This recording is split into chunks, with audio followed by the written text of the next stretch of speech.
화려한 샹들리에 조명이 눈앞에서 기괴하게 춤을 추고 있었으며 귓게는 웅성거리는 사람들의 소음이 마치 물속에 잠긴 듯 몽롱하게 들려오고 있었다. 한서윤은 자신의 몸 깊은 곳에서부터 끓어오르는 낯선 열기를 감지하고 본능적으로 입술을 깨물어 피맛을 보며 흐려지는 의식을 간신히 붙잡으려 노력했다. 조금 전 이복 동생이 건네준 샴페인 한 잔이 문제의 시작이었음을 깨닫는 데는 그리 오랜 시간이 걸리지 않았고 그녀의 시선이 파티장 구석에서 비릿한 미소를 짓고 있는 이복 동생과 마주쳤을 때 모든 상황이 명확해졌다. 그들은 오늘 밤 이 성대한 사교 파티에서 한서윤이라는 존재를 완벽하게 파멸시키기 위해 덫을 놓은 것이 분명했으며 지금 당장 이곳을 벗어나지 않는다면 내일 아침 신문 한 면은 그녀의 추잡한 스캔들로 도배될 것이 뻔했다. 서윤은 휘청거리는 다리에 억지로 힘을 주며 사람들의 시선을 피해 연회장 측면의 비상구를 향해 발걸음을 옮겼으나 한 걸음 한 걸음이 마치 불타는 가시밭길을 걷는 것처럼 고통스럽고 위태로웠다. 몸 안에 혈관을 타고 흐르는 정체불명의 약기운은 이성을 마비시키고 원초적인 본능만을 자극하며 그녀의 숨통을 조여오고 있었기에 그녀는 차가운 벽에 어깨를 기대어 거친 숨을 몰아 쉬어야만 했다. 등 뒤에서 누군가 자신을 쫓아오는 듯한 급박한 발자국 소리가 들려왔을 때 그녀는 본능적인 공포에 휩싸여 눈앞에 보이는 엘리베이터로 몸을 던지듯 들어갔고 떨리는 손가락으로 가장 높은 층의 버튼을 필사적으로 눌렀다. 닫히는 문틈 사이로 저급한 남자들의 탐욕스러운 눈빛이 스쳐 지나갔지만 다행히 엘리베이터는 그녀를 태우고 위쪽으로 솟구쳐 올랐다. 엘리베이터가 상승하는 동안 서윤은 참을 수 없는 갈증과 타오르는 욕망에 시달리며 차가운 금속벽에 뜨거운 이마를 대고 신음소리를 삼켜야만 했고 머릿속은 온통 하얗게 변해버려 정상적인 사고가 불가능한 지경에 이르렀다. 최상층인 펜트하우스 층에 도착했다는 알림음이 울리고 문이 열리자마자 그녀는 밖으로 튀어나갔지만 복도는 끝이 보이지 않을 정도로 길고 어두웠으며 정막만이 감돌고 있었다. 그녀는 흐릿한 시야 속에서 유일하게 문이 살짝 열려있는 방을 발견하고는 다른 선택의 여지가 없다는 생각에 비틀거리며 그곳으로 들어갔고 무거운 문을 등 뒤로 닫으며 바닥으로 주저앉았다. 이곳이 누구의 방인지 안전한 곳인지 따질 겨를조차 없이 그녀의 몸은 이미 한계점을 넘어서고 있었으며 오직 차가운 기운만이 절실했다. 방 안은 숨이 막힐 듯한 고요함과 함께 은은한 시트러스 향과 남성적인 스킨 냄새가 섞여 있어 묘하게 신경을 자극했고 넓은 거실 중앙에는 칠흑 같은 어둠 속에 한 남자가 소파에 깊숙이 기대어 앉아 있었다. 강태무는 자신의 영역에 허락도 없이 침입한 불청객을 차가운 눈빛으로 응시하며 손에 들고 있던 위스키 잔을 천천히 내려놓았고 그의 눈매는 날카로운 맹수처럼 빛나고 있었다. 그는 오늘 중요한 합병건을 처리하고 극심한 피로를 느끼며 휴식을 취하던 중이었기에 경호원조차 물리고 혼자만의 시간을 즐기고 있었는데 난데없이 나타난 여자의 등장은 그의 심기를 몹시 불편하게 만들었다. 태무는 여자가 자신을 암살하러 온 킬러일지도 모른다고 의심하며 낮은 목소리로 누구냐고 물었지만 돌아오는 것은 여자의 거친 숨소리뿐이었다. 서윤은 어둠 속에서 들려오는 남자의 목소리가 위협적이라기보다는 구원처럼 느껴졌고 약기운에 취해 판단력이 흐려진 그녀의 눈에는 눈앞의 남자가 그저 오늘 밤 자신의 고통을 덜어줄 수단으로만 보였다. 그녀는 뜨거운 열기에 못 이겨 입고 있던 드레스의 윗단추를 거칠게 뜯어내며 비틀거리는 걸음으로 남자에게 다가갔고 본능이 이끄는 대로 그의 단단한 어깨를 붙잡았다. 태무는 자신의 몸에 닿는 여자의 손길이 불덩이처럼 뜨겁다는 것을 느끼고 순간적으로 멈칫했지만 곧바로 그녀의 손목을 거칠게 낚아채며 그녀를 소파 위로 밀쳐냈다. 그러나 서윤은 고통보다는 남자의 차가운 손길이 닿은 부위에서 느껴지는 시원함에 오히려 안도감을 느끼며 몽롱한 눈빛으로 그를 올려다보았다. 도대체 무슨 약을 먹은 건지 제정신이 아닌 것이 분명한 여자의 상태를 파악한 태무는 미간을 찌푸리며 경비팀을 호출하려 했으나 서윤이 그의 넥타이를 잡아당기며 젖은 목소리로 애원하자 행동을 멈출 수밖에 없었다. 그녀는 그를 호텔에서 고용한 서비스맨이나 하룻밤 상대로 착각하고 있었으며 지갑을 찾으려 했으나 드레스에는 주머니가 없다는 사실을 깨닫고는 자신의 손가락에 끼워져 있던 고가의 다이아몬드 반지를 빼서 그에게 건넸다.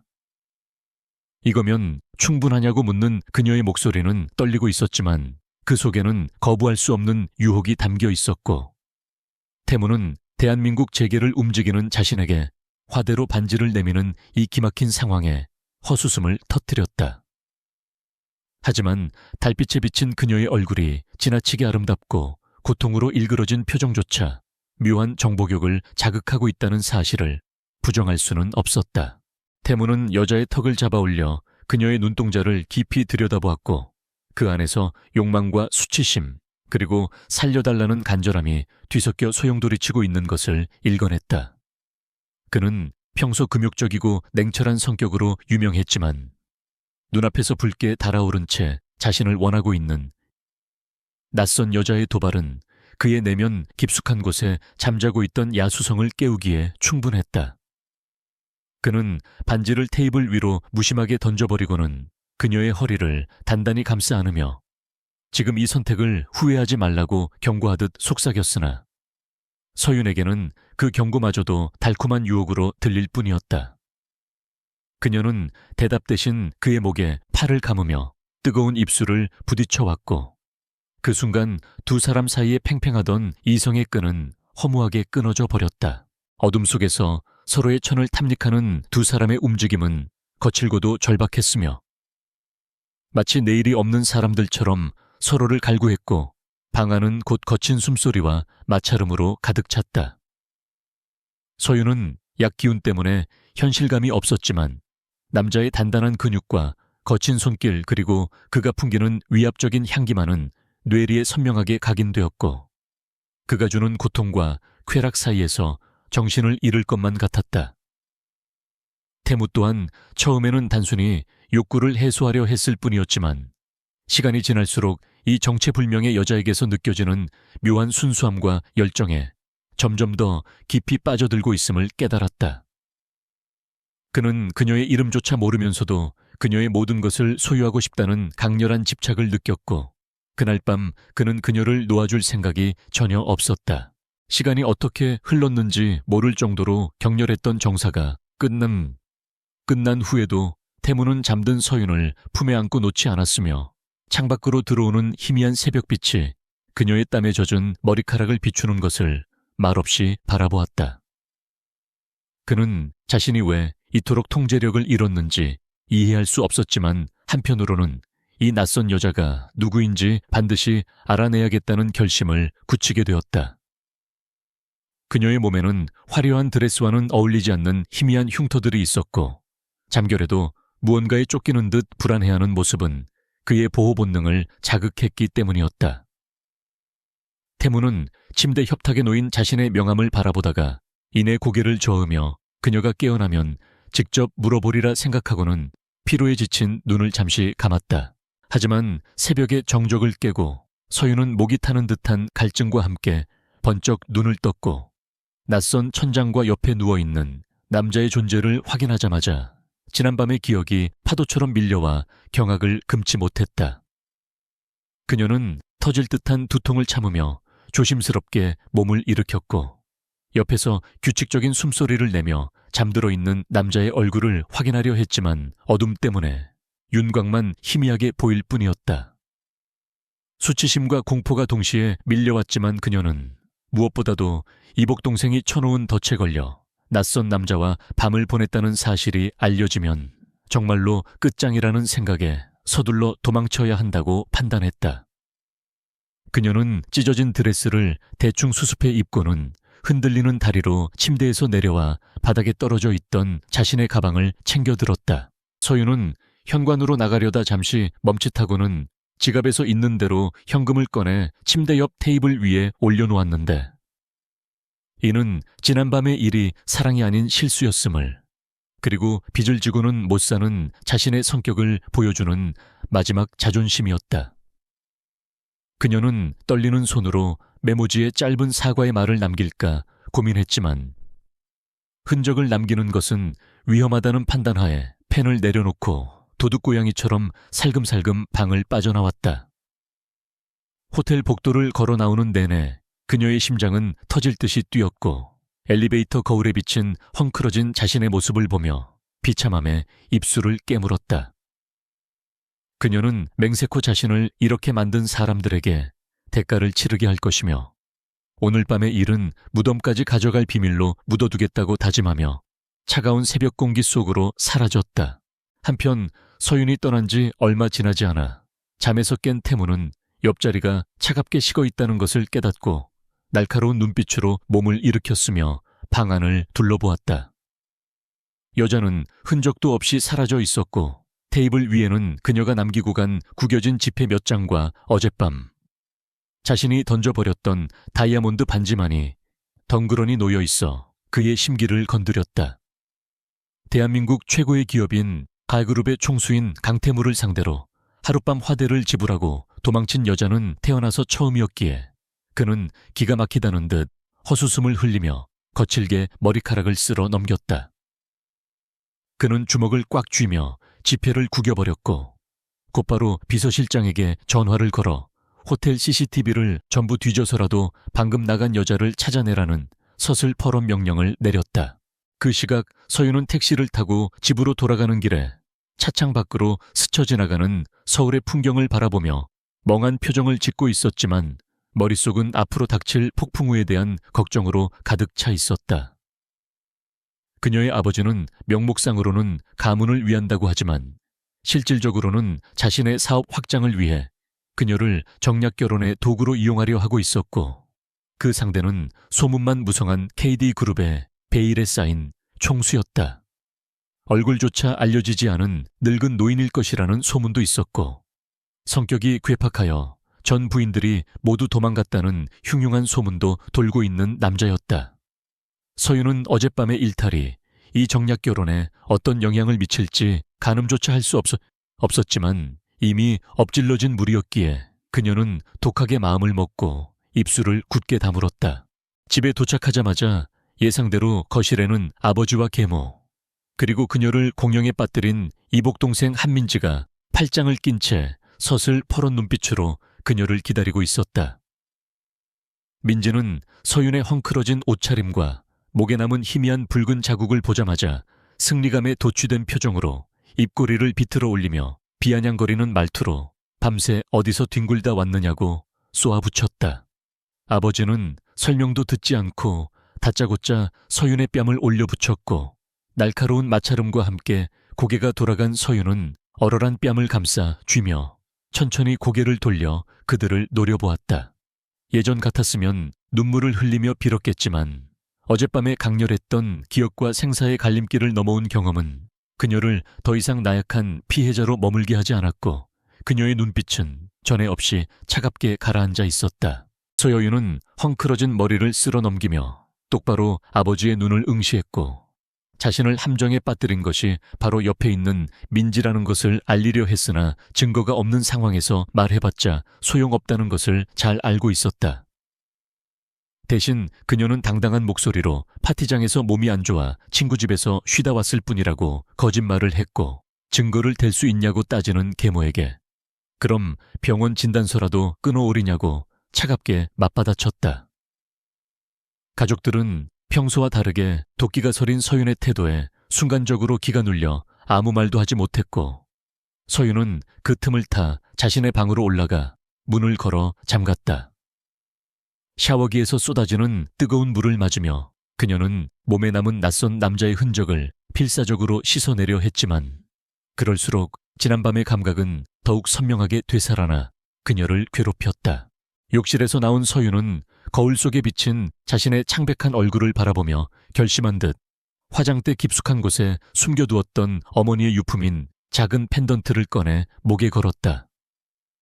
이제 더 이상 물러설 곳은 없었고 그녀는 자신의 인생을 망치려는 자들에게서 스스로를 지키기 위해 그리고 빼앗긴 모든 것을 되찾기 위해 악녀가 되어서라도 살아남겠다고 다짐했다. 바로 그때 그녀의 휴대전화가 짧은 진동음과 함께 울렸고 액정에는 발신자 제한 번호가 뜨고 있었다. 불길한 예감을 느끼며 전화를 받은 그녀의 귓께는 기계적인 비서의 목소리가 들려왔는데 그것은 오늘 오후 A그룹 본사로 와서 강태무 회장님과 혼전 계약서에 대해 논의하라는 통보였다.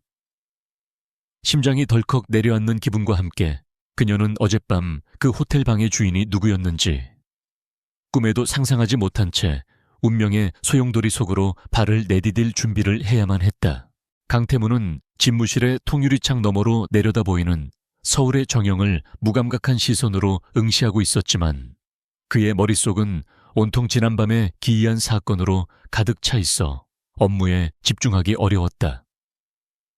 그의 손에는 여자가 남기고 간 낡은 지폐 몇 장과 영롱하게 빛나는 다이아몬드 반지가 들려 있었는데 그것들은 대한민국 최고의 재벌인 그에게 가해진 전대미문의 모욕이자 동시에 풀리지 않는 수수께끼였다. 그는 여자가 자신을 돈을 받고 몸을 파는 남자로 취급했다는 사실에 자존심이 상해 견딜 수 없었지만 한편으로는 그녀가 보여주었던 처절한 눈빛과 뜨거운 천이 손끝에 남아있어 묘한 상실감을 느끼고 있었다. 태무는 주먹을 꽉 쥐어 지폐가 구겨지는 소리를 들으며 입술을 비틀어 차가운 미소를 지었고 이 여자를 찾아내어 자신이 누구인지 똑똑히 가르쳐주겠다고 다짐했다. 노크소리와 함께 비서실장 차성훈이 조심스러운 표정으로 집무실에 들어왔으나 그의 손에는 태무가 기대했던 보고서 대신 난감함이 담긴 빈 손뿐이었고 태무의 미간은 순식간에 좁혀졌다.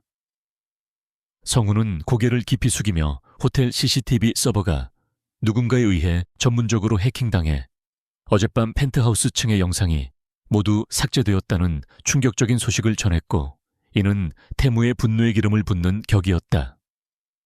태무는 누군가가 계획적으로 그 여자의 흔적을 지웠다는 사실에서 단순한 하룻밤의 실수가 아니라 거대한 음모가 도사리고 있음을 직감했고 여자의 정체에 대한 호기심은 이제 집착에 가까운 추적 의지로 변모했다. 그는 성훈에게 호텔 직원들을 전부 신문해서라도 여자의 인상착의를 기억하는 자를 찾아내라고 으르렁거리듯 명령하며 의자에 거칠게 몸을 던졌다. 한편 같은 시각 한서윤은 자신의 방에 딸린 욕실 거울 앞에서 목과 쇄골 부위에 남겨진 붉은 흔적들을 가리기 위해 필사적으로 컨실러를 덧바르고 있었다. 거울 속에 비친 자신의 모습은 겉보기엔 완벽하게 정돈된 재벌가 영예의 모습이었지만 그 속은 썩어 문드러진 상처와 공포로 얼룩져 있었기에 그녀는 스스로를 비웃지 않을 수 없었다. 지난밤 낯선 남자와의 정사는 그녀의 인생에서 가장 충격적인 일탈이었지만 아이러니하게도 그 기억은 끔찍한 현실을 잠시나마 잊게 해준 유일한 순간이기도 했다. 서윤은 잡생각을 떨쳐내려는 듯 고개를 세차게 흔들고는 목끝까지 올라오는 단정한 블라우스를 꺼내 입으며 오늘 있을 강태무 회장과의 만남에 모든 신경을 집중하기로 마음먹었다. 그녀가 옷을 갈아입고 거실로 내려오자 집안의 고용인들은 그녀의 눈치를 보며 슬금슬금 자리를 피했고 소파에 앉아 잡지를 넘기던 새어머니는 그녀를 보자마자 들으라는 듯 혀를 찼다. 새어머니는 늙고 병든 노인네라고 소문난 강태무에게 팔려가는 주제에 무슨 낯짝으로 그리 꼿꼿하게 고개를 들고 다니냐며 비아냥거렸고 그 옆에 있던 민지는 킬킬거리며 웃음을 터뜨렸다. 서윤은 모욕적인 언사에 대꾸할 가치조차 느끼지 못한다는 듯 무표정한 얼굴로 그들을 지나쳤지만 속으로는 끓어오르는 분노를 억누르느라 손톱이 손바닥을 파고들 정도로 주먹을 꽉 쥐어야 했다. 그녀에게 이 결혼은 사랑이나 행복을 위한 것이 아니라 이 지옥 같은 집구석에서 탈출하고 어머니의 유산을 되찾기 위한 유일한 비즈니스이자 동아줄이었다. 검은색 세단에 올라탄 서윤은 차창 밖으로 멀어지는 저택을 바라보며 다시는 이곳에 패배자의 모습으로 돌아오지 않겠다고 다짐했고 곧이어 다가올 미래에 대한 불안감에 마른 침을 삼켰다. 한간에 떠도는 소문에 의하면 강태무 회장은 성격이 포악하고 외모가 흉측하여 공식 석상에 모습을 드러내지 않는다는 말이 있었고, 심지어 전 부인들이 의문사를 당했다는 괴담까지 돌고 있었다. 서윤은 그런 소문들이 경쟁사들이 만들어낸 음해일 것이라 애써 위로했지만 어젯밤 정조를 잃은 자신의 몸 상태로 그토록 예민하고 무서운 남자를 상대해야 한다는 사실이 그녀를 짓눌렀다. 그녀는 만약 강태무가 첫날 밤 그녀의 순결을 문제 삼는다면 어떻게 대처해야 할지 수만 가지의 시나리오를 머릿속으로 그리며 마음의 준비를 단단히 했다. 차가 도심의 숲을 뚫고 달려 KD그룹 본사 앞에 도착했을 때 서윤은 하늘을 찌를 듯 솟아있는 거대한 마천루에 위용에 압도되어 잠시 숨을 멈추었다. 유리로 된 건물 외벽은 햇빛을 반사하여 눈이 부실 정도로 빛나고 있었고 입구에서부터 삼엄한 경비가 이루어지고 있어 이곳이 대한민국 경제의 심장부임을 실감케 했다. 서윤은 떨리는 다리에 힘을 주고 차에서 내렸고 미리 마중 나와 있던 비서실 직원의 안내를 받으며 로비로 들어섰는데 수많은 직원들이 바쁘게 오가는 와중에도 그녀를 향해 쏟아지는 호기심 어린 시선들이 느껴졌다. 그녀는 등줄기를 타고 흐르는 식은땀을 무시하며 최대한 도도하고 침착한 표정을 유지하려 애썼고 또각거리는 구두 소리와 함께 전용 엘리베이터를 향해 걸어갔다. 엘리베이터가 고속으로 상승하며 귀가 먹먹해지는 느낌이 들자 서윤은 지난밤 호텔 엘리베이터에서의 끔찍했던 기억이 오버랩되어 현기증을 느꼈고 벽면의 안전바를 꽉 잡아야만 했다. 밀폐된 공간이 주는 공포감이 그녀의 트라우마를 자극했지만 그녀는 심호흡을 반복하며 지금 만나러 가는 사람은 어젯밤의 그 야수가 아니라 비즈니스 파트너일 뿐이라고 스스로에게 최면을 걸었다. 띵하는 맑은 알림음과 함께 문이 열리고 최상층인 회장실 입구에 도착하자 차가운 인상의 안경 쓴 남자가 그녀를 맞이했는데 그는 바로 태무의 최측근인 차성훈 실장이었다. 성훈은 서윤을 위아래로 훑어보며 정중하지만 어딘가 분석적인 눈빛으로 인사를 건넸고 회장님께서 기다리고 계시니 안으로 들어가라고 안내했다. 육중한 마호가니 문 앞에 선 서윤은 심장이 밖으로 튀어나올 듯 거세게 뛰는 것을 느끼며 마지막으로 옷매무새를 다듬었고 떨리는 손을 들어 노크를 하려다 잠시 멈칫했다. 문 너머에는 그녀의 운명을 결정지을 남자가 기다리고 있었고 이 문을 여는 순간 그녀의 인생은 완전히 다른 방향으로 흘러갈 것이라는 예감이 강하게 들었다. 그녀는 눈을 질끈 감았다 뜨며 결연한 표정으로 문을 두드렸고 안에서 들어오라는 낮고 묵직한 목소리가 들려오자 숨을 들이켜며 문손잡이를 돌렸다. 문이 열리자마자 차가운 에어컨 바람과 함께 묵직한 압박감이 그녀를 덮쳐왔고 넓은 집무실의 공기는 팽팽하게 긴장되어 있었다. 집무실 안은 모던하고 세련된 인테리어로 꾸며져 있었지만 전체적으로 어두운 톤이라 무거운 분위기를 자아냈고 서윤의 시선은 자연스럽게 창가 쪽에 놓인 거대한 책상으로 향했다. 그곳에는 높은 등받이 의자가 창밖을 향해 돌아가 있어 남자의 뒷모습조차 보이지 않았지만 그 의자에서 뿜어져 나오는 카리스마는 실로 대단했다. 서윤은 문을 닫고 조심스럽게 책상 앞으로 걸어가며 예의를 갖추어 인사를 건넸지만 의자에 앉은 남자는 한동안 아무런 대답도 없이 침묵을 지켰다. 이 기막힌 정적은 서윤의 불안감을 증폭시키기 위한 고도의 심리전처럼 느껴졌고 그녀는 마른 입술을 축이며 남자의 반응을 기다릴 수밖에 없었다. 한소윤 씨, 시간 약속은 정확하군. 잠시 후 의자가 천천히 돌아가며 남자의 낮고 매력적인 목소리가 흘러나왔고 서윤은 그 목소리가 어딘가 낯설지 않다는 생각에 고개를 갸웃거렸다. 그리고 마침내 의자가 완전히 돌아가 남자의 얼굴이 드러났을 때 서윤은 자신의 눈을 의심하며 숨을 멈출 수밖에 없었다. 그곳에는 소문 속에 늙고 추한 노인이 아니라 조각처럼 깎아놓은 듯한 날렵한 턱선과 차갑지만 깊은 눈매를 가진 젊은 남자가 앉아 있었기 때문이었다. 하지만 그녀를 더욱 경악하게 만든 것은 그 남자의 얼굴이 바로 지난밤 호텔방에서 그녀와 뜨거운 밤을 보냈던 그 낯선 남자와 너무나도 똑같다는 사실이었다. 서윤은 다리에 힘이 풀려 주저앉을 뻔한 것을 간신히 참으며 책상 모서리를 붙잡았고 동공이 지진이 난 듯 흔들리는 것을 감추지 못했다. 어떻게 이런 우연이 있을 수 있는지 머릿속이 하얗게 변해버려 아무런 말도 나오지 않았고 그녀는 자신이 헛것을 보고 있는 것이라고 믿고 싶었다. 그러나 남자는 너무나도 태연한 표정으로 다리를 꼬고 앉아 턱을 괸 채 흥미롭다는 눈빛으로 서윤을 관찰하고 있었고 그의 입에는 미묘한 조소가 걸려 있었다.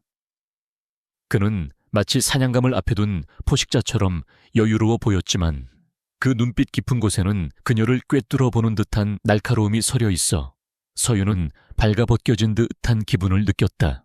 태무는 눈앞에 서 있는 여자가 자신이 그토록 찾아 헤매던 어젯밤의 그 여자라는 사실을 확인하는 순간 내면에서 폭발적인 희열과 분노가 동시에 솟구쳐 오르는 것을 느꼈다. 목끝까지 단추를 잠근 블라우스를 입고 짐짓 요조 숙녀인 척 서 있는 그녀의 모습은 어젯밤 자신의 밑에서 흐트러지며 울던 모습과는 너무나 달랐지만 그 눈빛만은 여전히 똑같았다.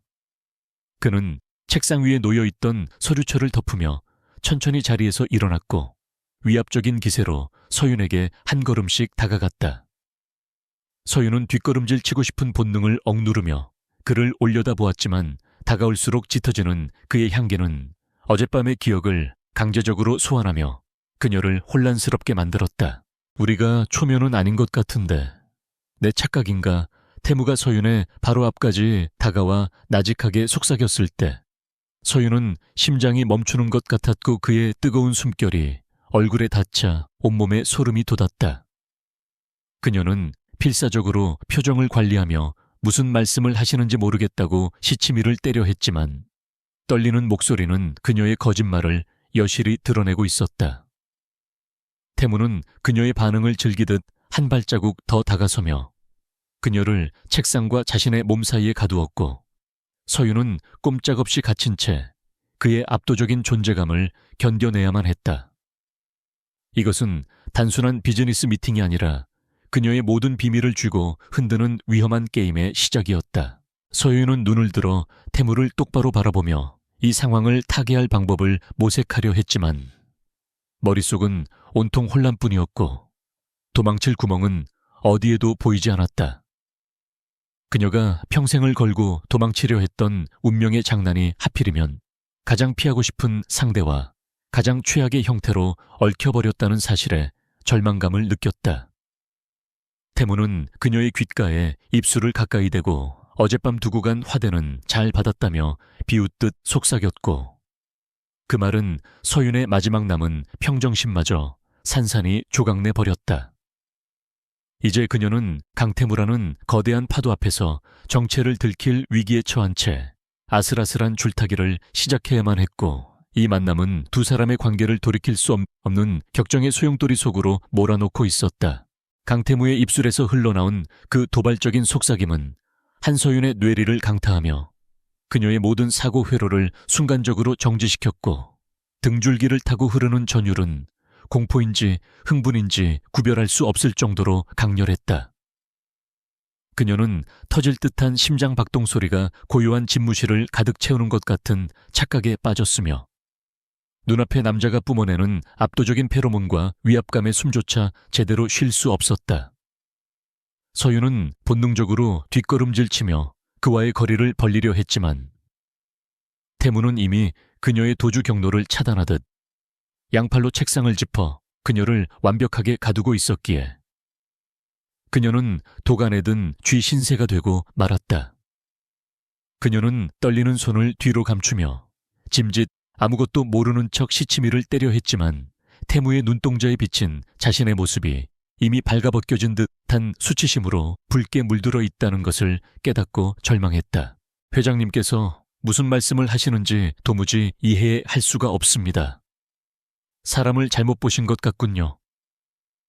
서윤은 마른 침을 삼키며 최대한 침착함을 가장한 목소리로 대꾸했지만 말끝이 미세하게 떨리는 것까지 숨길 수는 없었고 태무는 그녀의 뻔뻔한 연기가 꽤나 재미있다는 듯 입가에 비릿한 미소를 머금었다. 그는 그녀의 부정에도 아랑곳하지 않고 천천히 상체를 일으켜 세우더니 바지 주머니에서 무언가를 꺼내 그녀의 눈앞에서 보란듯이 흔들어 보였다. 그것은 지난밤 서윤이 호텔 방 테이블 위에 남겨두고 도망쳤던 바로 그 다이아몬드 반지였고, 조명 아래서 영롱하게 빛나는 보석을 보는 순간 서윤의 얼굴은 핏기가 가신 듯 창백하게 변해버렸다. 그것은 돌아가신 어머니가 남겨준 유일한 유품이자 그녀의 생명과도 같은 물건이었기에 그녀는 자신도 모르게 탄성을 내뱉으며 손을 뻗었지만 태무는 가볍게 손을 뒤로 빼며 그녀의 손길을 피했다. 이 반지의 주인이 누구인지 기억이 안 난다면 함께 놓여있던 현금 5만 원 권 세장은 어떻게 설명할 건가? 대한민국 재계 서열 1위인 나를 하룻밤 상대로 부리고 준 화대치고는 너무 소박하다고 생각하지 않나.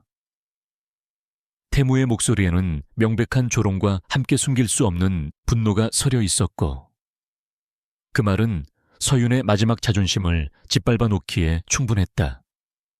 그녀는 얼굴이 화끈거려 쥐구멍이라도 찾고 싶은 심정이었지만 동시에 어머니의 반지를 되찾아야 한다는 절박함이 앞서 그를 노려보며 입술을 깨물었다.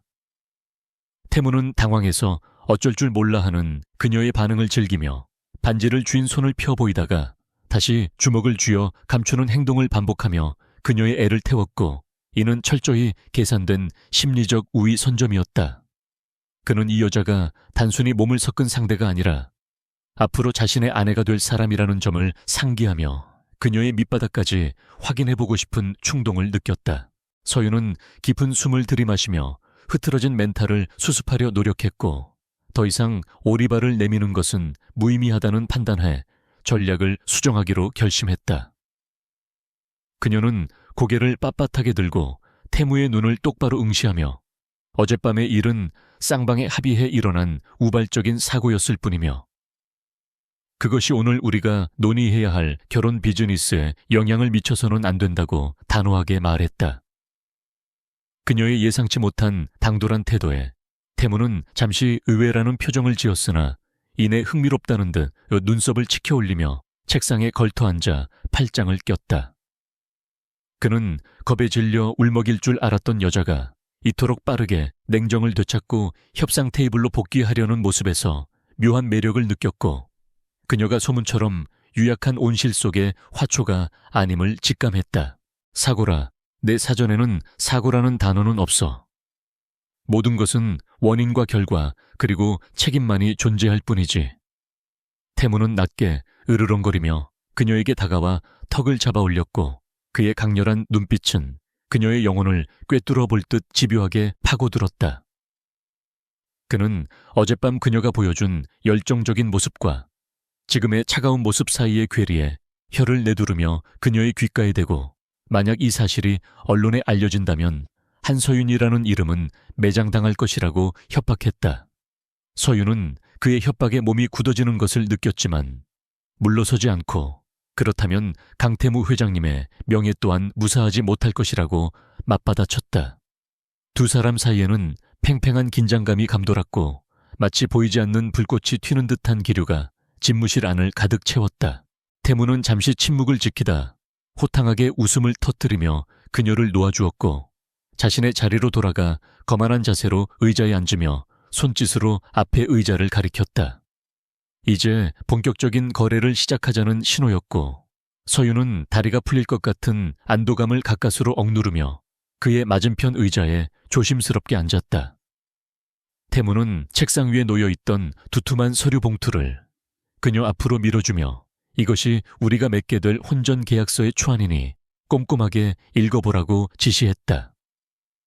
서윤은 떨리는 손으로 봉투를 열어 서류를 꺼내 들었고, 깨알같이 적혀있는 수많은 조항들을 훑어내려 갔지만 글자가 눈에 잘 들어오지 않아 애를 먹었다. 결혼 기간은 3년. 그동안 우리는 완벽한 쇼윈도 부부를 연기해야 해. 대외적인 행사에는 반드시 동반 참석해야 하며 사적인 스캔들은 절대 용납하지 않는다. 태무는 서류 내용을 읊조리듯 차가운 목소리로 조건을 나열했고, 서윤은 기계적으로 고개를 끄덕이며 내용을 확인했다. 하지만 계약서 중간쯤에 명시된 동거 조항을 발견한 순간 그녀의 눈이 크게 뜨였고 당황한 목소리로 굳이 같은 집에서 살 필요가 있냐고 반문했다. 태무는 당연하다는 듯 어깨를 으쓱하며 의심 많은 주주들과 언론의 눈을 속이려면 완벽한 동거가 필수적이고 자신의 저택은 충분히 넓으니 사생활 침해 걱정은 하지 말라고 일축했다. 서윤은 어젯밤에 그 뜨거웠던 기억이 떠올라 그와 한 공간에 산다는 것이 얼마나 위험한 일인지 직감했지만 거절할 명분이 부족해 입을 다물 수밖에 없었다. 그리고 가장 중요한 조항. 계약 기간 동안 쌍방은 외도를 금지한다. 만약 이를 어길 시 계약은 즉시 파기되며 위약금은 상상할 수 없을 액수가 될 거야. 태무는 의미심장한 눈빛으로 서윤을 바라보며 이 조항을 강조했고 서윤은 그의 시선이 마치 어젯밤의 일을 상기시키는 것 같아 얼굴이 뜨거워지는 것을 느꼈다. 그녀는 헛기침을 하며 자신은 결혼 생활에 충실할 것이라고 답했지만 태무는 믿지 못하겠다는 듯 피식 웃으며 어젯밤처럼 낯선 남자와 호텔을 드나드는 일은 다시는 없어야 할 것이라고 쐐기를 박았다. 서윤은 억울함에 반박하려 했지만 사실 관계에서 불리한 입장이었기에 분을 사기며 고개를 숙였고 태무는 그런 그녀의 반응을 즐기며 펜을 들어 서명란을 가리켰다. 서윤은 만년필을 집어들고 서명란 위에서 잠시 망설였는데 이 서명을 하는 순간 자신은 자유를 잃고 강태무라는 위험한 남자의 소유물이 된다는 사실이 두려웠기 때문이었다.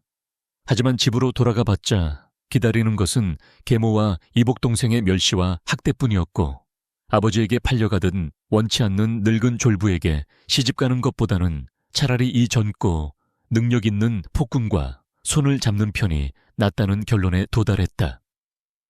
그녀는 결심을 굳히고 거침없이 서명을 써 내려갔고 종이 위를 달리는 펜촉의 사각거리는 소리가 마치 운명의 족쇄가 채워지는 소리처럼 무겁게 들려왔다. 태무는 그녀의 서명을 확인하고 만족스러운 표정으로 서류를 회수하며 이제 우리는 법적으로나 실질적으로나 운명 공동체라고 선언했다. 그럼 이제 반지는 돌려주시죠. 모든 절차가 끝나자 서윤은 손을 내밀며 태무에게 반지를 요구했지만 태무는 반지를 자신의 재킷 안주머니 깊숙이 넣으며 고개를 가로저었다. 그는 이 반지를 결혼식 당일 예물 교환 때 직접 끼워주겠다며 그때까지 자신이 보관하겠다고 통보했고 이는 서윤이 도망가지 못하도록 붙잡아두는 확실한 인질이었다. 서윤은 기가 막혀 항의하려 했지만 태무는 이미 인터폰을 눌러 비서를 호출하고 있었고 축가인령이나 다름없는 그의 태도에 서윤은 분루를 삼키며 자리에서 일어날 수밖에 없었다. 그녀는 그에게 가볍게 목례를 하고 뒤도 돌아보지 않고 집무실을 빠져나왔지만 문이 닫히는 순간까지 등 뒤에 꽂히는 태무의 집요한 시선을 느낄 수 있었다. 집무실을 나온 서윤은 엘리베이터에 탑승하자마자 다리에 힘이 풀려 벽에 기대어 주저앉았고 참았던 숨을 몰아쉬며 떨리는 가슴을 진정시켰다. 강태무라는 남자는 그녀가 생각했던 것보다 훨씬 더 교활하고 위험하며 동시에 거부할 수 없는 매력을 지닌 인물이었고 앞으로의 결혼 생활이 순탄치 않을 것임을 예고하고 있었다. 하지만 그녀는 엘리베이터 거울 속에 비친 자신의 눈동자에서 정과는 다른 강인한 빛을 발견했고 이제는 더 이상 당하고만 사는 피해자가 아니라 강태무라는 거대한 힘을 이용해 자신을 지킬 수 있는 위치에 섰다는 사실을 자각했다. 그녀는 주먹을 꽉 쥐며 반드시 살아남아 어머니의 유산을 되찾고 자신을 모욕한 사람들에게 복수하겠다고 다짐하며 굳게 닫힌 입술을 앙다물었다. 한편 집무실에 홀로 남겨진 태무는 서윤이 앉았던 의자를 물끄러미 바라보다가 주머니에서 반지를 다시 꺼내어 손바닥 위에 올려놓고 굴려보았다.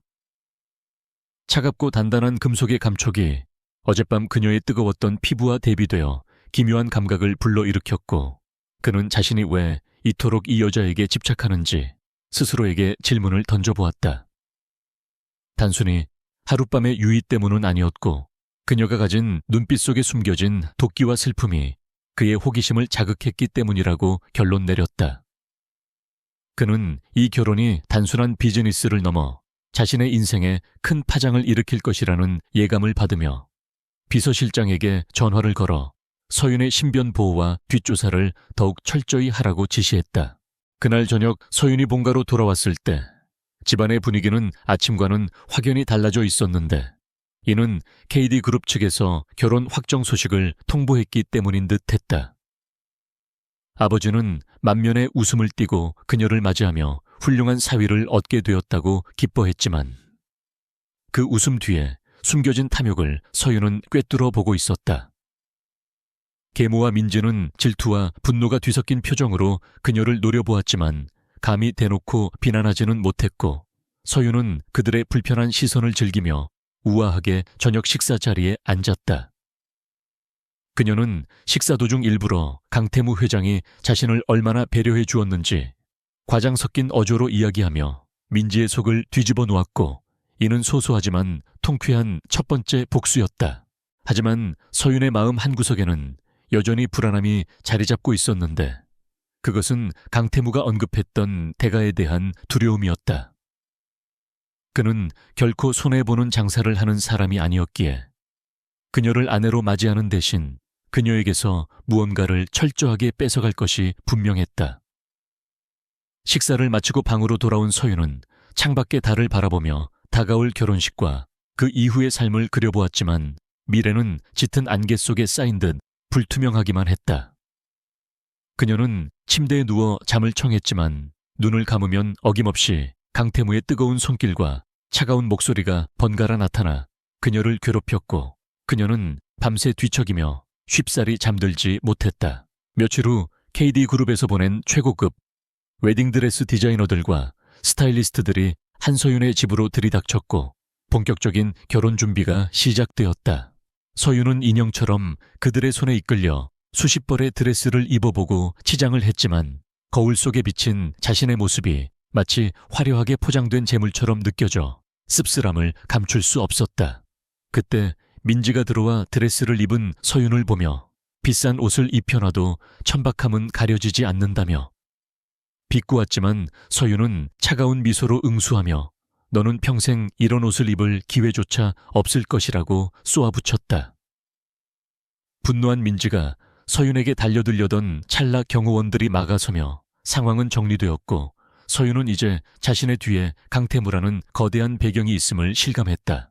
결혼식 전날 밤 태무에게서 짧은 메시지가 도착했는데 내일 식장에서 보자는 건조한 내용이었지만 서윤은 그 문자 하나에 심장이 요동치는 것을 느꼈다. 그녀는 휴대전화를 가슴에 품고 내일이면 진짜 부부가 될 그 남자와의 전쟁 같은 결혼 생활을 각오하며 긴장된 마음을 다스렸다. 내일 태양이 떠오르면 그녀는 더 이상 한 집안에 구박받는 딸이 아니라 대한민국 최고의 재벌가 안주인으로서 새로운 인생을 시작하게 될 것이었다. 그녀는 어둠 속에서 눈을 빛내며 다짐했다. 반드시 살아남아 이 게임의 승자가 되겠다고. 그리고 언젠가는 강태무라는 남자를 자신의 발 아래 무릎 꿇리겠다고. 강태무의 저택은 한서윤이 상상했던 것보다 훨씬 더 거대하고 적막했으며 마치 주인인 태무를 닮아 차갑고 고독한 기운이 감돌고 있었다. 결혼식을 치르고 이 집으로 들어온 지 사흘이 지났지만 서윤은 여전히 이곳이 자신의 집이라는 사실이 실감나지 않아 넓은 거실을 배회하며 낯설어했다. 집안의 모든 가구와 장식품들은 최고급 명품들로 채워져 있었지만 사람의 온기라고는 찾아볼 수 없는 무채색의 공간은 그녀에게 심리적인 위축감을 주기에 충분했다. 그녀는 아침 일찍 일어나 고용인들이 차려준 호화로운 식탁 앞에 앉았지만 맞은편 자리는 비어 있었고 태무는 이미 새벽같이 출근해버린 뒤였다. 서윤은 씁쓸한 표정으로 커피를 한 모금 마시며 이것이 자신이 선택한 쇼윈도 부부의 현실임을 받아들이려 노력했고 식탁 위에 놓인 조간 신문을 무심코 집어들었다. 신문을 펼친 서윤의 눈이 순간적으로 크게 확장되었고 들고 있던 커피잔이 다그락거리는 소리를 내며 받침대에 부딪혔다. 사회면 한 면을 장식한 것은 다름 아닌 그녀의 이복동생 한민지의 얼굴이었는데 기사의 내용은 충격 그 자체였고 민지가 상류층 자제들과 어울려 마약을 투약하고 난잡한 파티를 벌였다는 혐의로 긴급 체포되었다는 것이었다. 또한 기사 하단에는 민지가 과거에도 수차례 학교 폭력과 갑질을 일삼았다는 익명의 제보들이 쏟아져 나오고 있어 그녀의 사회적 매장은 기정사실화된 것이나 다름없었다. 서윤은 떨리는 손으로 기사를 읽어 내려가며 이것이 단순히 우연히 터진 사건이 아님을 직감했고 머릿속에는 단 한 사람의 얼굴이 스쳐 지나갔다. 그녀가 혼란스러운 마음을 추스르기도 전에 현관문이 열리며 태무가 비서들과 함께 들어왔는데 그는 평소보다 이른 시간에 귀가한 것이었고 그의 표정은 여전히 읽을 수 없을 만큼 무심했다. 태무는 서윤이 보고 있던 신문을 곁눈질로 힐끗 보고는 재킷을 벗어 성훈에게 건네며 마치 날씨 이야기를 하듯 무덤덤한 어조로 입을 열었다. 집안에 쓰레기가 있으면 냄새가 나기 마련이라 일찍 치워버린 것뿐이니 신경 쓸 필요 없다는 그의 말은 서윤의 심장을 쿵 내려앉게 만들었다.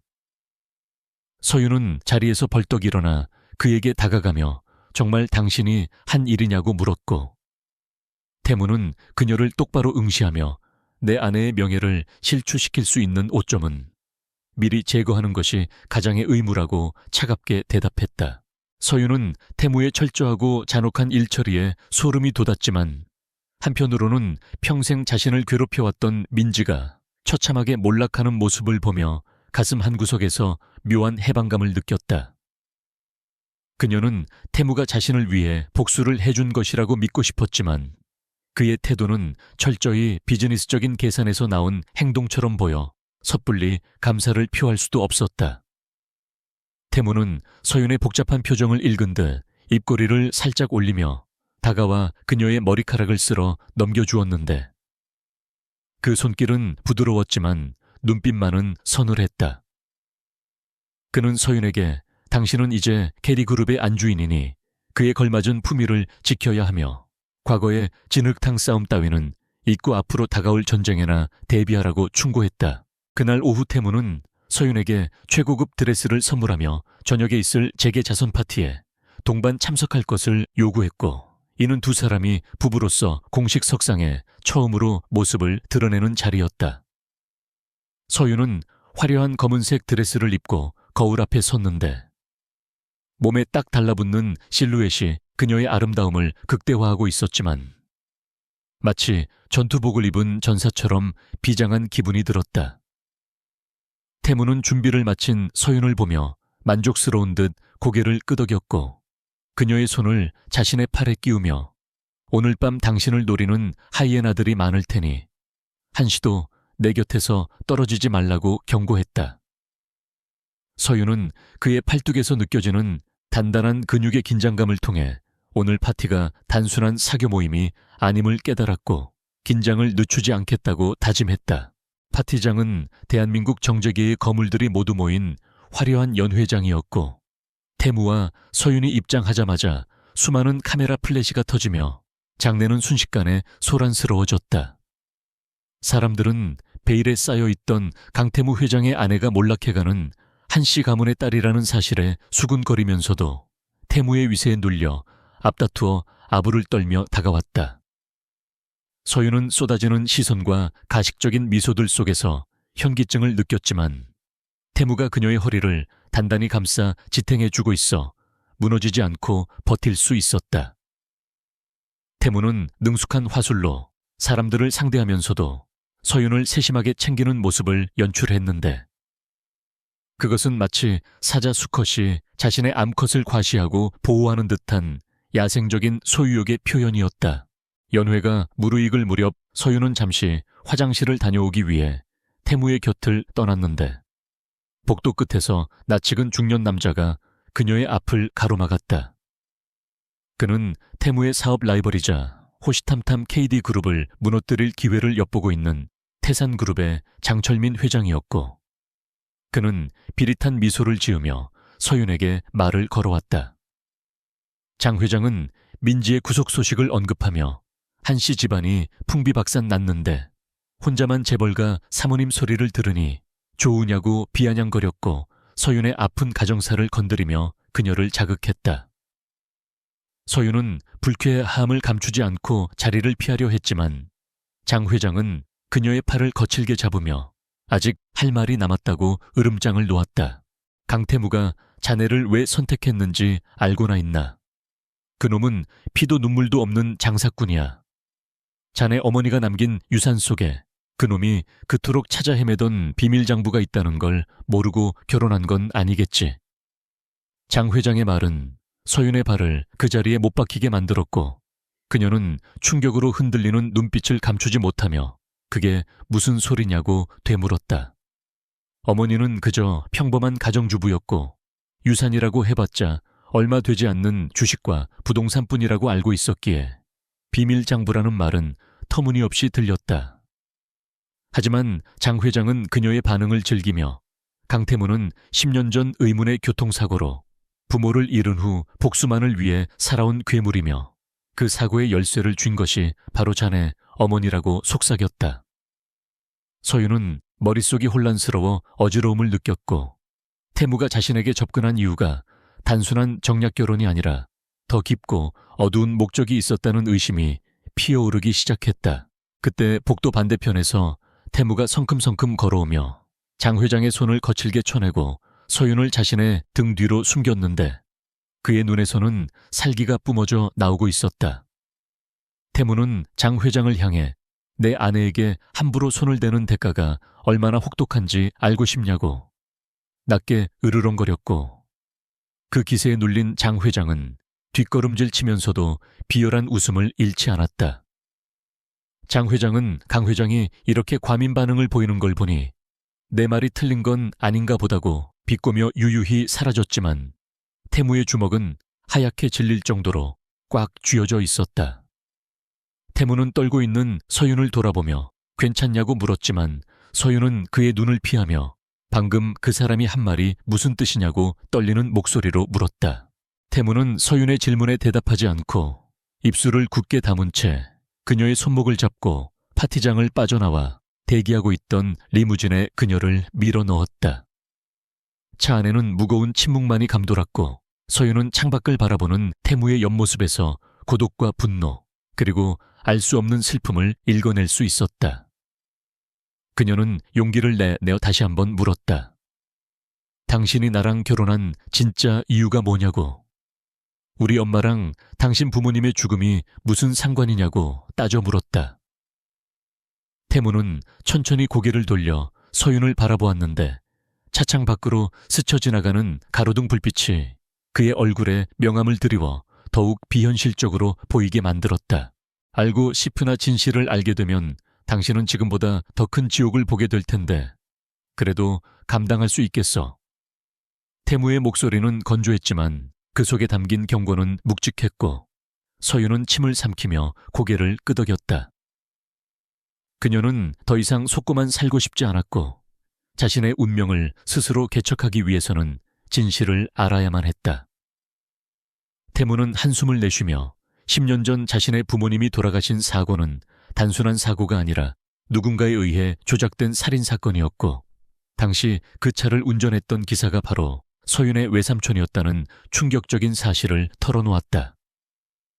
서윤은 믿을 수 없는 이야기에 입을 틀어막았고 외삼촌은 그 사고로 현장에서 즉사했으며 이후 어머니가 외삼촌의 유품을 정리하다가 사라졌다는 사실을 떠올렸다. 태무는 서윤의 어머니가 외삼촌이 남긴 사고의 증거인 블랙박스 메모리 칩이나 장부를 어딘가에 숨겨두었을 것이라고 확신하고 있었고 그것을 찾기 위해 서윤의 아버지에게 접근해 결혼을 제안했던 것이었다. 그는 서윤을 이용하려 했던 것은 사실이지만 그녀가 그날 밤 호텔 방으로 들어온 것은 자신의 계획에 없던 변수였다고 고백했다. 서윤은 배신감과 충격에 눈물이 고였지만 태무가 거짓말을 하고 있지 않다는 것을 직감적으로 알 수 있었다. 그녀는 그렇다면 나를 사랑해서 결혼한 게 아니라 그 증거를 찾기 위해 나를 볼모로 잡은 거냐고 물으며 눈물을 흘렸다. 태무는 우는 서윤을 보며 가슴 한구석이 욱신거리는 통증을 느꼈지만 애써 외면하며 차가운 목소리로 부정하지 않겠다고 대답했다. 하지만 그는 덧붙여 말하기를 처음에는 그랬을지 몰라도 지금은 상황이 달라졌으며 당신을 노리는 놈들이 내 적들과 같아진 이상 당신을 지키는 것이 곧 나를 지키는 일이라고 말했다. 서유는 그의 말이 변명처럼 들렸지만 그 속에 숨겨진 진심을 완전히 부정할 수는 없었고 두 사람 사이에는 묘한 기류가 흘렀다.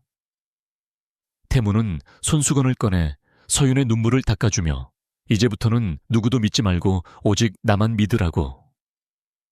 내가 당신을 이용하더라도 당신을 죽게 내버려 두지는 않을 것이라고 약속했다.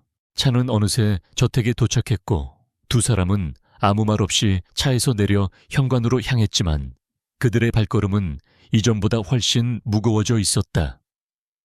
서윤은 태무의 뒷모습을 바라보며 이 남자가 가진 상처가 얼마나 깊은지 가늠할 수 없었고 자신 또한 그 비극의 소용돌이 한가운데에 서 있다는 사실을 뼈저리게 느꼈다. 거실에 들어서자 태무는 서윤을 돌아보며 오늘은 피곤할 테니 일찍 쉬라고 말하고 서재로 향하려 했지만 서윤은 그의 옷자락을 붙잡았다. 그녀는 흔들리지 않는 눈빛으로 태무를 올려다보며 만약 그 증거를 찾게 된다면 그때는 우리 관계가 어떻게 되는 거냐고 물었다. 태무는 잠시 멈칫하다가 그녀의 손을 자신의 손으로 덮으며 그때가 되면 당신을 놓아주겠다고 원하는 만큼의 위자료와 함께 자유를 주겠다고 대답했다. 하지만 그 말을 하는 태무의 눈동자가 미세하게 흔들리고 있음을 서윤은 놓치지 않았고 그가 자신을 놓아줄 생각이 없다는 것을 본능적으로 느꼈다. 서윤은 그의 손을 놓고 뒤돌아서 계단을 올라갔지만 심장은 걷잡을 수 없이 뛰고 있었고 이 위험한 남자에게 점점 더 깊이 빠져들고 있는 자신을 발견하고 두려움을 느꼈다.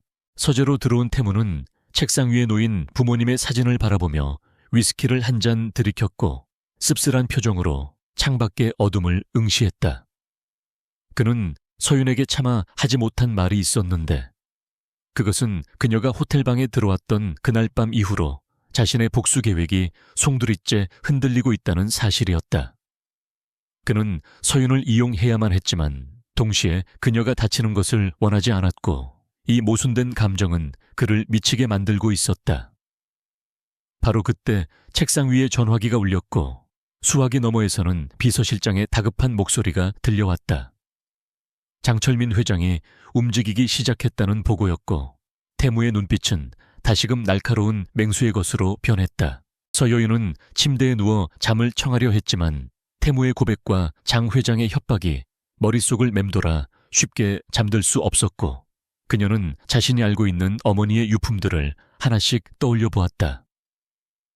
어머니가 돌아가시기 전 남긴 낡은 일기장과 펜던트 그리고 은행 개인 금고 열쇠가 생각났지만 그것들이 태무가 찾는 증거와 관련이 있는지는 확신할 수 없었다.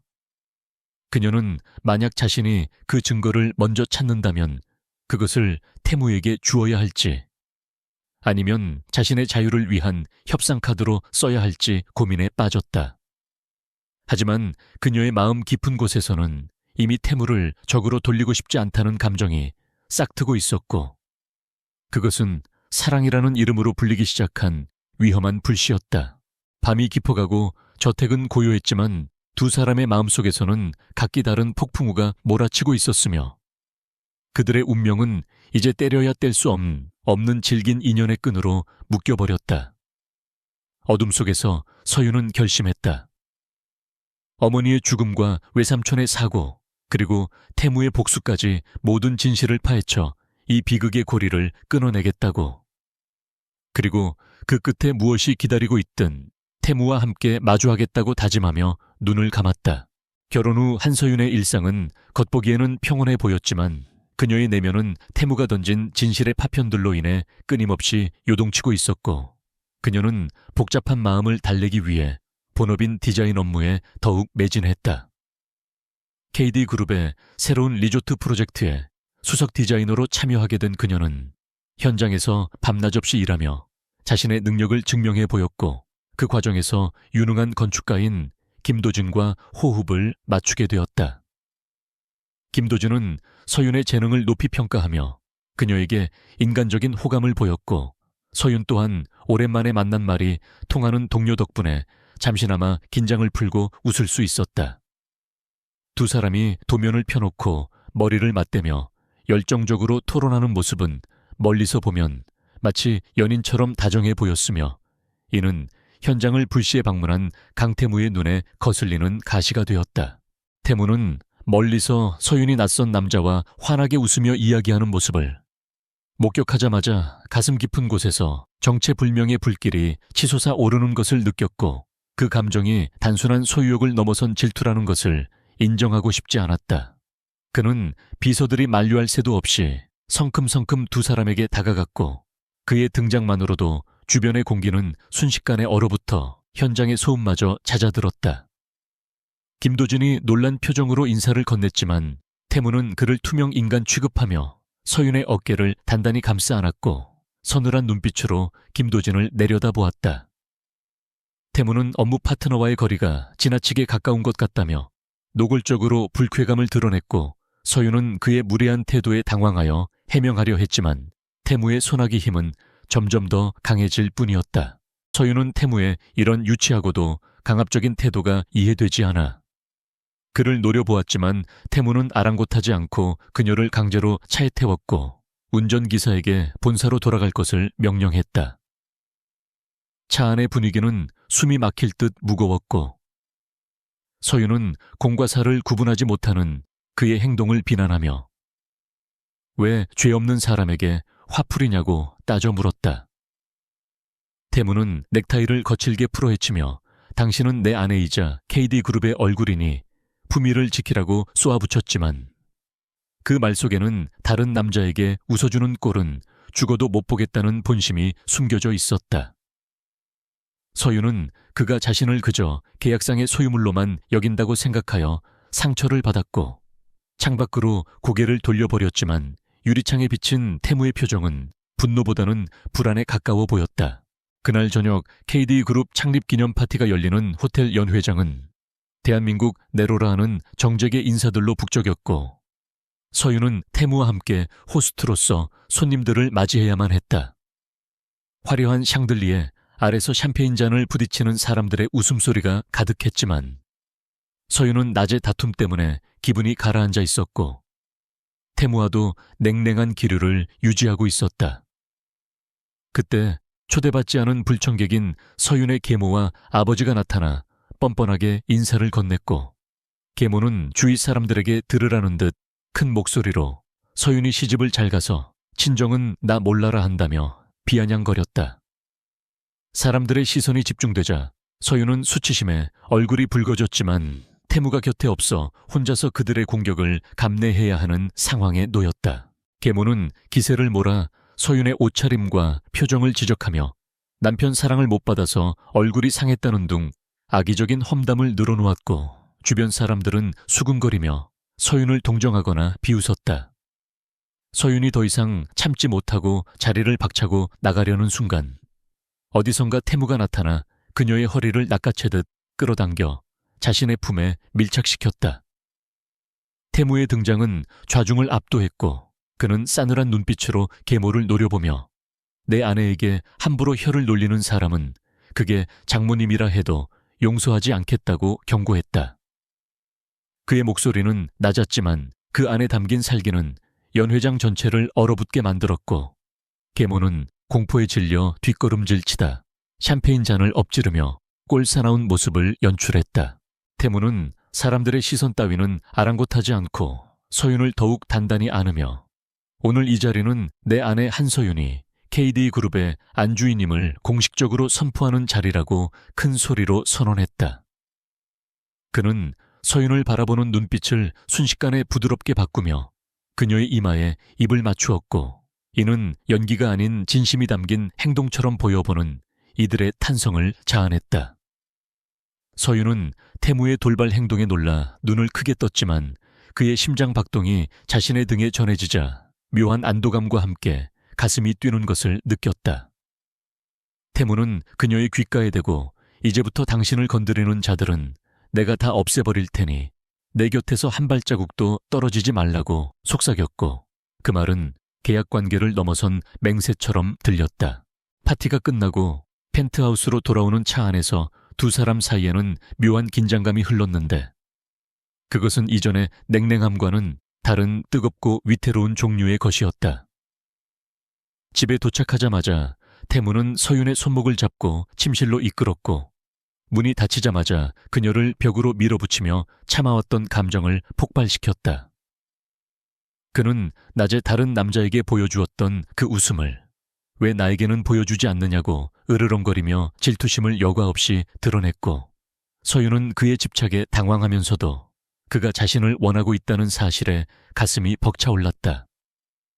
서윤은 용기를 내어 당신이 나를 믿지 않는데 내가 어떻게 웃을 수 있겠냐고 반문하며 그의 가슴을 밀어내려 했지만, 태무는 그녀의 손을 잡아 자신의 심장 위에 올려놓았다. 이게 계약 때문이라고 생각하나 내 심장이 이렇게 미친 듯이 뛰는데도. 태무의 고백은 서윤의 방어 기제를 완전히 무너뜨렸고, 그녀는 흔들리는 눈빛으로 그를 올려다보며 그의 진심을 확인하려 했다. 태무는 대답 대신 거칠게 입술을 부딪혀 왔고, 서윤은 잠시 망설이다가 이내 팔을 뻗어 그의 목을 감싸 안으며 그동안 억눌러 왔던 자신의 감정을 받아들였다. 두 사람의 키스는 서로를 집어삼킬 듯 격렬했고, 그동안 쌓였던 오해와 불안, 그리고 서로를 향한 갈망이 뒤섞여 걷잡을 수 없는 불꽃이 되어 타올랐다. 태무는 서윤을 안아들고 침대로 향했고, 그녀를 침대 위에 눕히며 마치 깨지기 쉬운 보석을 다루듯 조심스럽게 그녀의 얼굴을 어루만졌다. 이날 밤의 정사는 호텔에서의 첫 만남과는 비교할 수 없을 정도로 깊고 농밀했으며, 서로의 눈을 바라보며 나누는 교감은 두 사람을 완벽한 하나로 만들었다. 태무는 서윤의 몸 구석구석에 자신의 흔적을 새기며 그녀가 온전히 자신의 것임을 확인하려 했고, 서윤 또한 태무의 품 안에서 세상의 모든 시름을 잊고 오직 그에게만 집중했다. 약기운도 계약서도 없는 온전한 사랑의 행위 속에서 두 사람은 서로의 상처를 보듬었고, 고독했던 영혼들이 비로소 안식처를 찾은 듯한 평온함을 느꼈다. 절정의 순간에 태무는 서윤의 이름을 부르며 사랑한다고 속삭였고, 서윤은 눈물을 흘리며 그를 더 꽉 껴안았다. 새벽녘이 되어서야 폭풍우 같던 시간이 지나고, 태무는 잠든 서윤을 팔베개 해주며 그녀의 잠든 얼굴을 하염없이 바라보았다. 그는 이제 자신이 서윤 없이는 살 수 없는 몸이 되었다는 것을 인정했고, 그녀를 둘러싼 모든 위협으로부터 그녀를 지키기 위해 자신의 목숨까지 걸 각오를 다졌다. 그는 서윤의 머리카락에 입을 맞추며 부모님의 복수보다 그녀의 안전이 더 중요해진 이 아이러니한 상황을 씁쓸하게 받아들였지만 후회는 없었다. 그때 침대 옆 협탁에 놓인 태무의 휴대전화 화면이 조용히 켜지며 비서실장으로부터 긴급 문자가 도착했다. 회장님, 태상그룹 장철민 회장이 움직였습니다. 사모님의 뒷조사를 마쳤고 타깃을 정한 것 같습니다.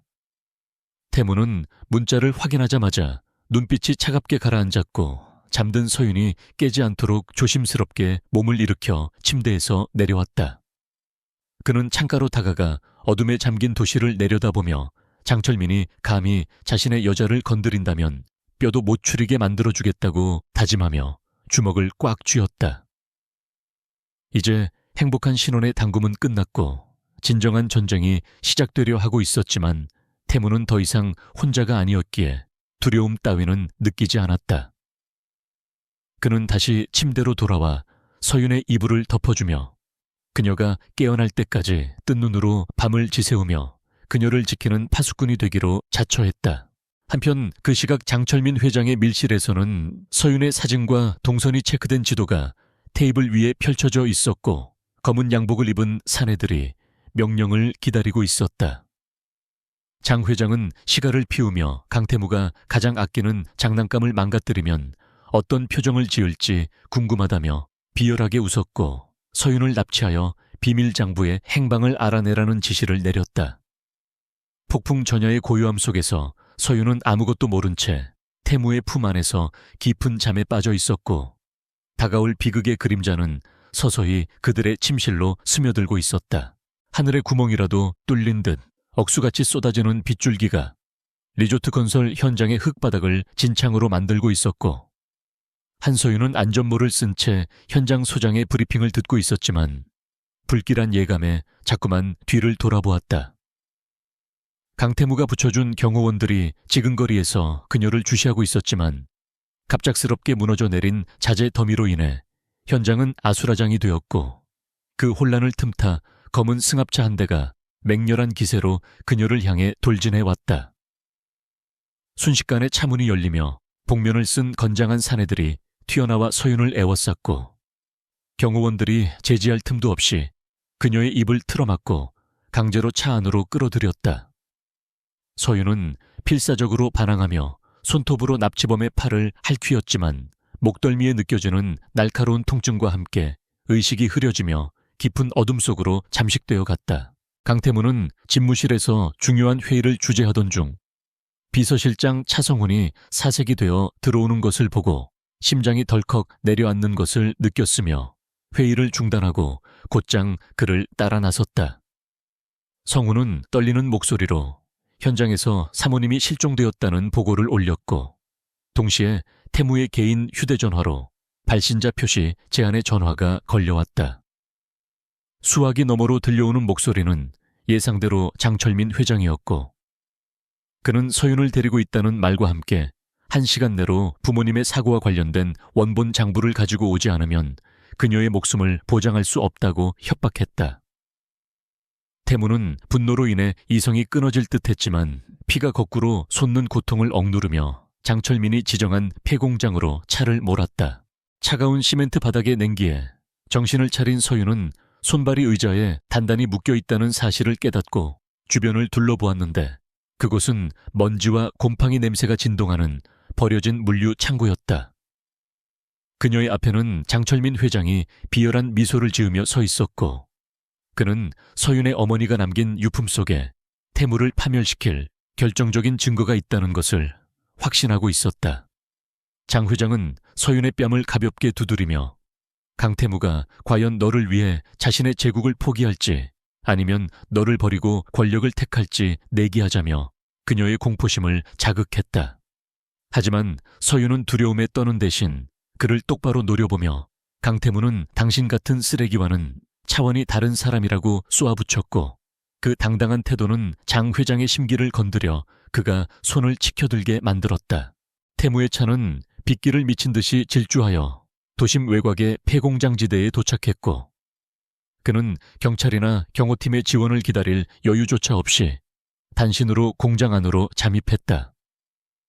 그는 자신의 목숨보다 서윤의 안전이 더 중요하다는 사실을 뼈저리게 느끼고 있었으며 그녀에게 손끝 하나라도 건드린 놈들은 살려두지 않겠다고 다짐하며 쇠파이프 하나를 집어들었다. 공장 입구를 지키던 덩치 큰 사내들이 그를 발견하고 달려들었지만 이미 이성을 잃고 야수처럼 변해버린 태무를 막기에는 역부족이었다. 태무는 짐승 같은 포효와 함께 그들을 무자비하게 쓰러뜨리며 앞으로 나아갔고 그의 흰 셔츠는 빗물과 흙 그리고 튀어오른 핏자국으로 엉망이 되었지만 그의 눈빛만은 형형하게 빛나고 있었다. 창고 안에서 밖에 소란스러운 소리를 들은 서윤은 태무가 왔음을 직감하고 심장이 벅차오르는 것을 느꼈지만 동시에 그가 함정에 빠질까봐 걱정에 앞서 묶인 손목을 비틀어 매듭을 풀려고 안간힘을 썼다. 밧줄의 거친 마찰에 손목 살이 까지고 피가 흘러내렸지만 그녀는 고통을 무시하며 주변에 있는 날카로운 쇠조각을 찾아 밧줄을 갈가내기 시작했다. 장 회장은 당황한 기색으로 부하들에게 태무를 막으라고 고함을 질렀고 서윤을 인질로 삼기 위해 그녀의 머리채를 잡아 일으켜 세우며 흉기를 꺼내 들었다. 바로 그때 굉음과 함께 창고의 녹슨 철문이 부서지듯 열리고 상처투성이가 된 태무가 숨을 몰아쉬며 모습을 드러냈다. 태무는 서윤의 목에 흉기가 겨누어진 모습을 보고 순간적으로 동작을 멈추었으며 장 회장은 승리감에 도취되어 태무에게 무릎을 꿇고 장부를 내놓으라고 소리쳤다. 태무는 서윤과 시선을 교환하며 눈빛으로 그녀를 안심시켰고 천천히 무릎을 굽히는 척하다가 주머니에서 장부 대신 라이터를 꺼내 바닥에 뿌려진 기름 위로 던졌다. 순식간에 불길이 치솟아 오르며 장 회장과 부하들이 당황하는 사이 태무는 번개 같은 속도로 달려들어 장 회장의 팔을 걷어차고 서윤을 자신의 품으로 끌어당겼다. 서윤은 태무의 품에 안기자마자 안도감의 눈물을 터뜨렸지만 상황은 아직 끝나지 않았고 사방에서 적들이 몰려들고 있었다.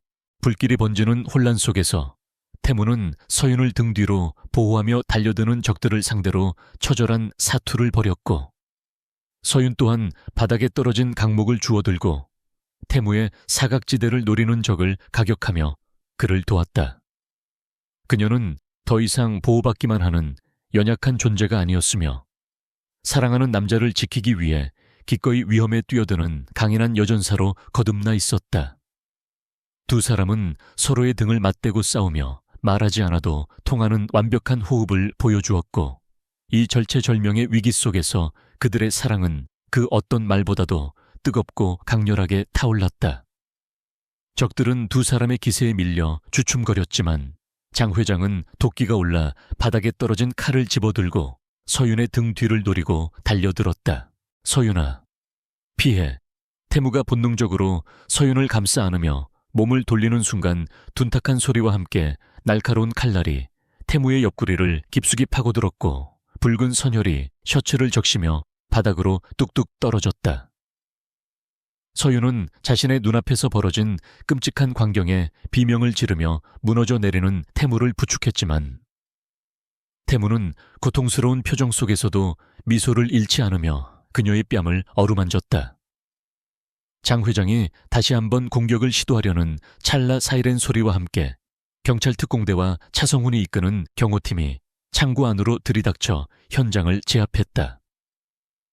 장 회장은 경찰들에 의해 바닥에 처박히며 체포되었고 창고 안은 순식간에 상황이 종료되었지만 서윤의 세상은 온통 피를 흘리는 태무로만 가득 차 있었다. 구급대원들이 달려와 태무를 들것에 실었고 서윤은 피범벅이 된 손으로 태무의 손을 꼭 잡은 채 구급차에 동승하여 하염없이 눈물을 흘렸다. 태무는 흐릿해지는 의식 속에서도 서윤을 바라보며 자신은 괜찮으니 울지 말라고 힘겹게 속삭였고 서윤은 당신이 잘못되면 나도 따라 죽을 거라고 오열하며 제발 눈을 감지 말라고 애원했다. 병원으로 이송되는 동안 서윤은 태무가 자신을 위해 목숨까지 걸었다는 사실에 가슴이 미어지는 듯한 통증과 함께 벅찬 사랑을 느꼈고 이제는 자신이 그를 지켜줄 차례라고 다짐했다. 수술실 문이 닫히고 빨간불이 들어오자 서윤은 문 앞에 주저앉아 기도를 올리며 태무가 무사하기만을 간절히 빌었다.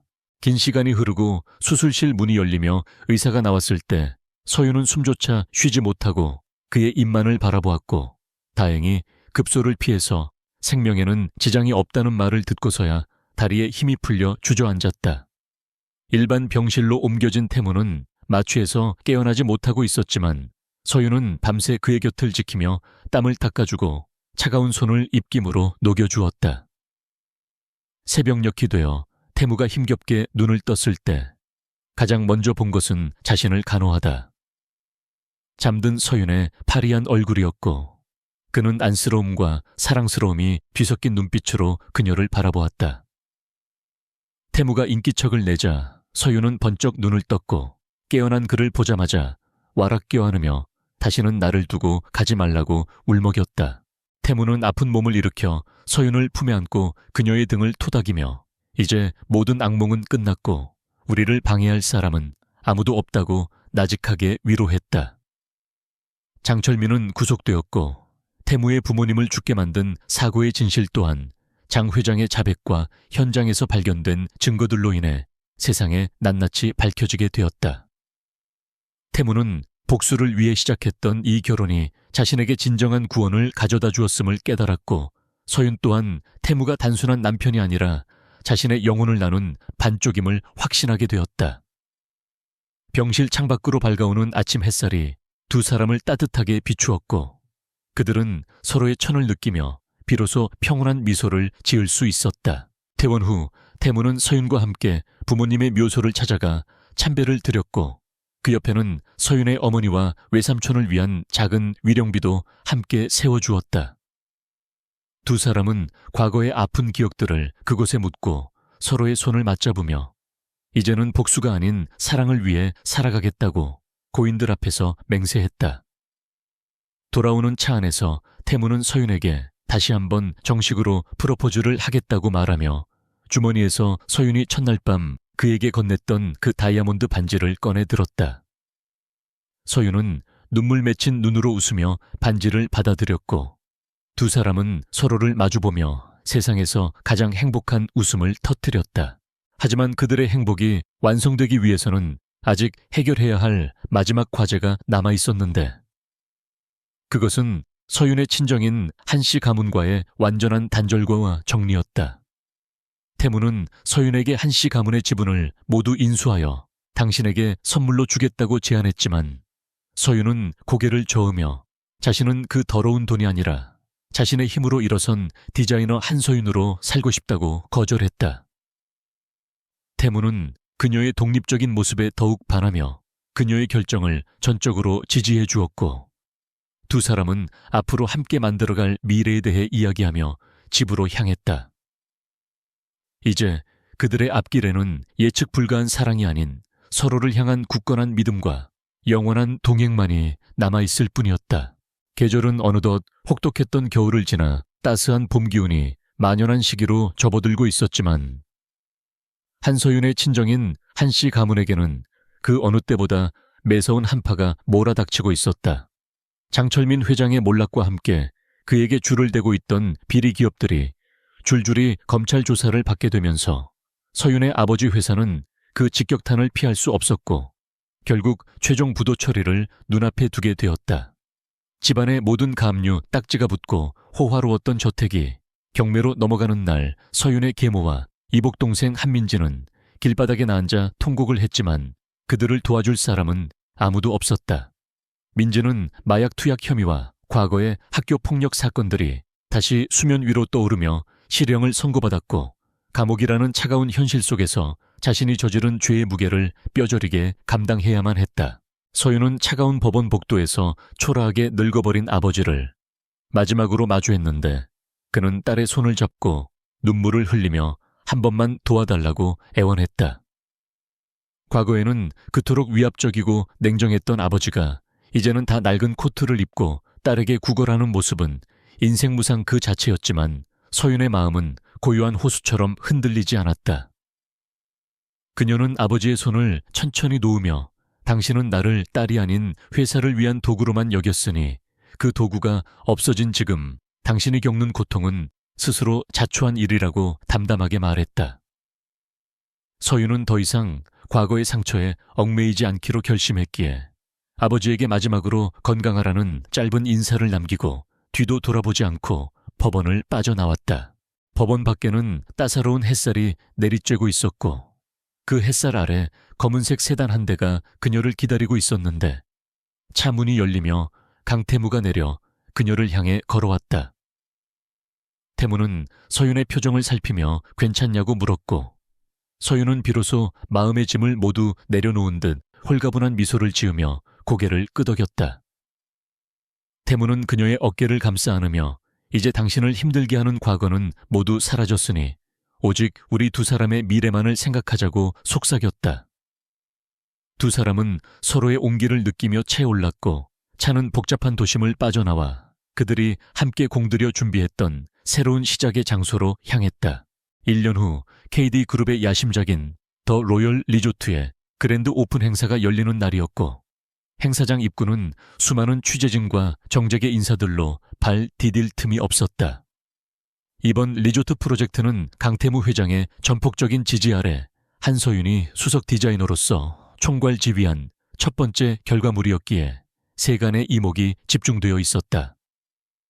서윤은 우아한 화이트 슈트를 입고 당당한 모습으로 단상에 올라 리조트의 디자인 철학을 발표했고 그녀의 프로페셔널하고 세련된 프레젠테이션에 좌중은 감탄을 금치 못했다. 사람들은 이제 그녀를 재벌가의 며느리나 강태무의 아내가 아닌 실력 있는 디자이너 한서윤으로 인정하며 아낌없는 박수를 보냈다.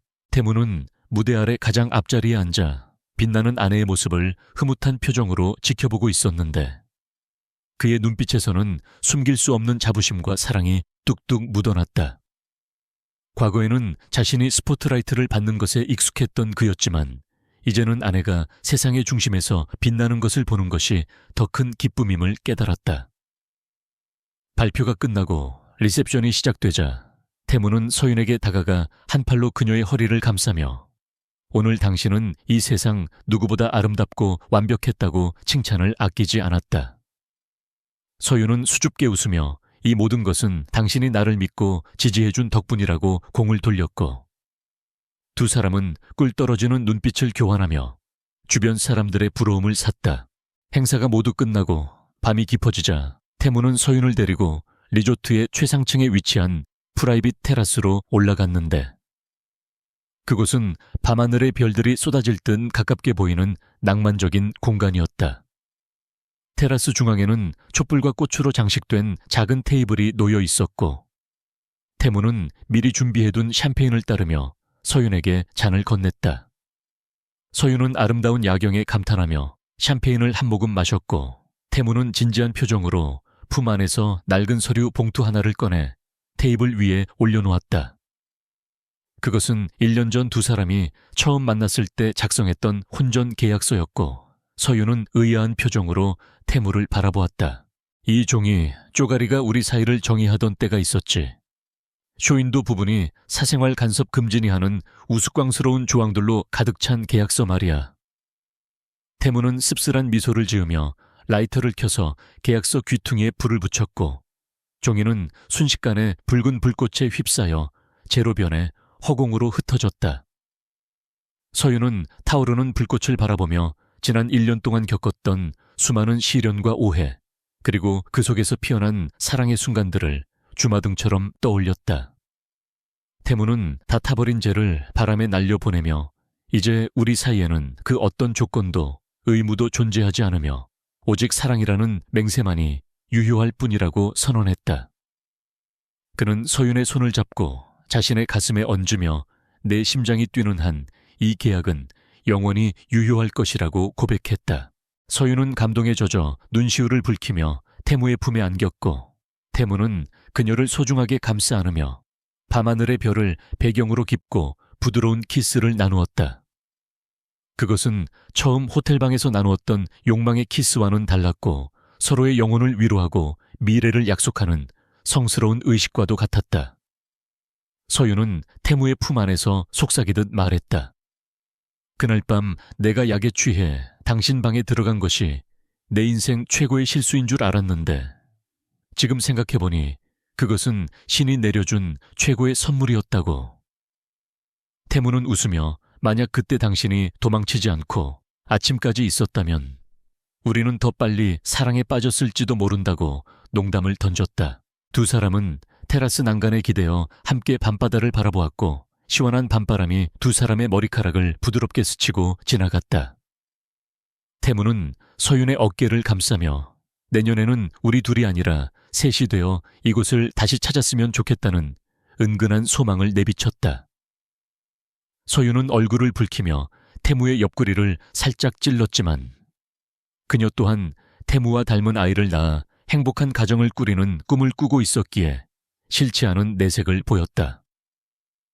그들은 이제 서로의 상처를 치유하는 것을 넘어 새로운 생명을 잉태하고 미래를 그려나가는 진정한 동반자가 되어가고 있었다.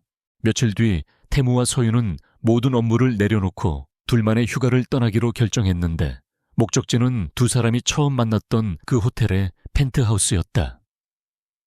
호텔 직원들은 VIP 고객인 두 사람을 위해 최상의 서비스를 준비했지만 태무는 모든 직원을 물리고 오직 두 사람만의 시간을 갖기를 원했다. 다시 찾은 그 방은 1년 전에 긴박하고 어두웠던 기억 대신 두 사람의 사랑이 가득 채워진 따뜻한 공간으로 변모해 있었다. 태무는 서윤을 침대에 눕히고 그녀의 머리카락을 넘겨주며 1년 전에는 내가 당신을 샀다고 생각했지만 사실은 당신이 내 영혼을 훔쳐간 것이었다고 고백했다. 서윤은 태무의 목에 팔을 두르며 그때는 당신이 무서운 야수처럼 보였는데 지금은 세상에서 가장 다정한 왕자님 같다고 화답했다. 두 사람은 서로를 바라보며 웃음을 터뜨렸고 그 웃음소리는 넓은 펜트하우스를 행복으로 가득 채웠다. 밤이 깊어가도록 두 사람은 서로의 천을 나누며 사랑을 속삭였고 창밖의 달빛은 축복처럼 그들의 침대 위로 쏟아져 내렸다.